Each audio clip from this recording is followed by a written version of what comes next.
All right, let's take a look at where force is developed through rotational movement and where people can go wrong and not be as powerful. So we're going to do a rotational med ball here. I'm using a D ball, one that does not bounce, because that's going to show us how much force we're actually generating through the hips. So here's what a rep looks like. All right, now let's break it down a little bit. So here's what we see with a lot of people is this shift almost. They're going to slide their weight away from the wall, and then they're going to shift the hips forward back into the wall to try and produce force along that horizontal plane. So let's see here. Oh my God, losing the bet. Who is this cat? We should teach him how to do this exercise a little bit better. But we're going to see that same thing. I have that shift, boom to boom.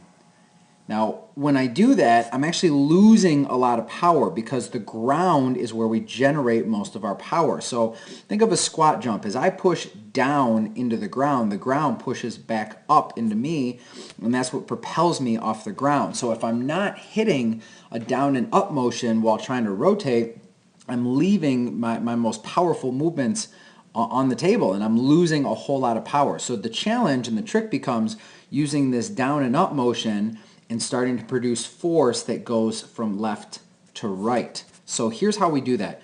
We're going to slow it down here just a little bit, but as we go, I do want to sit and load into the hips. So there is going to be a good squat, and I'm going to load back into flexion of the hips. Now, as I start to drive up, you're going to see I'm going to fully extend the hips.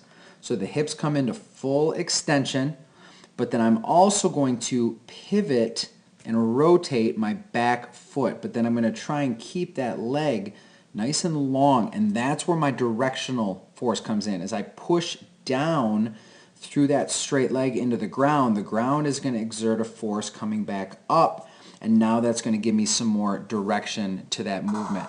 So as I load through the hips, drive and pivot, load, drive and pivot, and that press down into that pivot when I'm really driving down hard through the ground is when I start to get up, and that's going to take that force into the wall exactly where I want it. So we can see a couple at regular speed, and you can see I'm really starting to drive that hip into there, and that's where we get the power and the force from those rotational movements.